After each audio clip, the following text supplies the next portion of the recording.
Avengers No Road Home issue 10 sees Vision survive his trip into the house, finding himself actually healed from his glitches and wounds. Nyx confronts him, telling him that the house is the dwelling space of the fundamental creative force of his reality. He wonders why this is in Long Island, and Nyx tells him that there are many doors and that humanity is essential to the space's work, but she wonders if Vision knows anything about humanity. Vision says that he heard a voice call from inside, but Nyx waves it off as an echo from the past, and there is a new world coming, one she will make in her own image, which will douse the cosmos in eternal night as it always should have been. Vision calls her trying to rewrite creation in creation's own house hubris, but Nyx says that she is only playing the role that was written for her, and Vision's world of heroes isn't special. The hero disagrees with her and believes his role is to save it. The goddess scoffs at the idea, saying that she is mankind's first darkness, and a primal being greater than gods. So what is Vision to her? Vision says that while he is only a synthetic man, he has heard stories and has been part of them. He tells the god that his database contains all of the history of the Avengers, and in this house of ideas, he wonders if they would stop her. Drawing a window with his finger, Vision says that the stories are windows, and in the house where the stories are born, windows are infinite. Through the windows he draws, he pulls various Avengers into the house to fight Nyx, who uses her powers to defend herself from Captain Marvel, Ironheart, and various other heroes. Vision says that there is so much power and possibility in the house, and Nyx can't see that since she is only capable of one thing, building a multiverse all around herself. More Avengers arrive as Vision says creation comes from light, not darkness, and darkness is an ending. Even more Avengers pour through the windows, overwhelming Nyx. Vision says that the goddess trying to impose her own rules on their reality has one fundamental flaw, that this reality isn't about rules, it's about flying and finding the spark of courage in the darkest nights. The hero says that she cannot win in the House of Ideas or against the astonishing, the amazing, and the marvels. The villain's power fails her, and the now fire-covered Vision grabs her, saying that their fire and light is made from unfettered imagination, and there is no darkness that can withstand it. Nyx burns under the fire, reduced to ash, as she says that she is the other side of his bright story. Vision pities her, but says that perhaps one day she will know that the light that binds all life will not be extinguished. Leaving the house and reunited with his friends, Vision says that he's more alive now than ever. Hercules wonders what happened, and the group learn that the light rejected Nyx's darkness. Clint doesn't understand how a house stopped a god, but Vision says that it's not a house, it's the house. Wanda wants to know what Vision saw inside, and using bit of a pun, he says that it was quite a vision, and he saw the light of pure possibility. Around the universe, the power and light returns as Black Panther tells Blue Marvel none of his teams had a hand in getting the light back, but surely some Avengers were actually part of it. As Blue Marvel's team deals with some villains, Monica returns, revealing that in keeping Vision alive, she burned off most of her power, making her not immortal anymore, something she is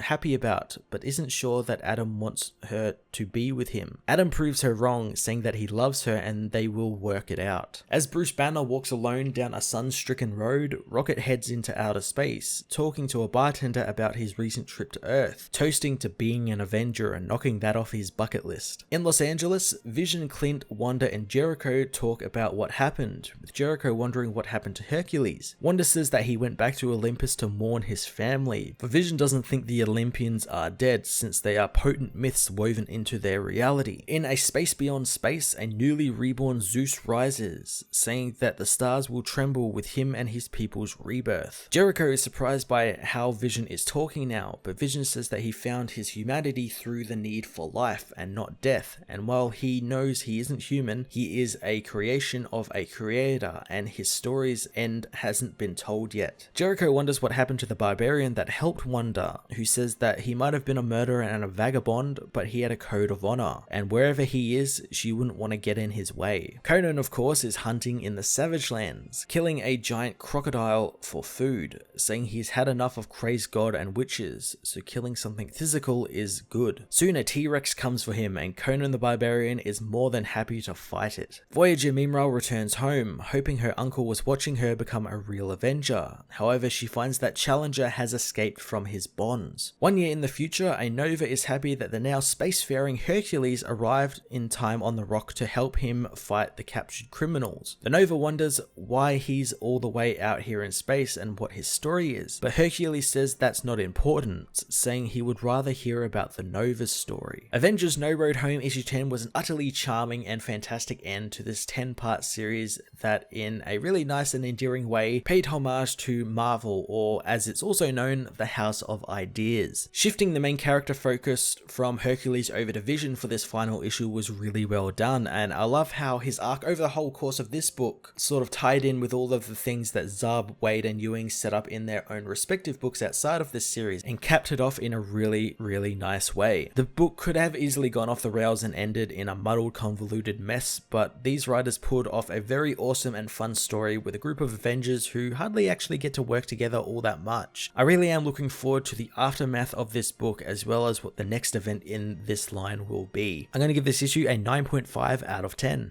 Hey everyone, thanks for watching my newest video. If you enjoyed it, you might also like to check out my other reviews here on my channel. You can also follow me on various social media platforms like Twitter by searching Matt_FOS, or even join the Comic Multiverse Discord server and chat with other comic book fans, including myself and Joel from Cape Joel. Want cheap comics and trades? Head over to the Book Depository with the link in the description to get the cheapest trades and comics around, along with free shipping anywhere in the world. Until next time, this has been Matt of the Fortress of Solitude. Thank you so much for watching.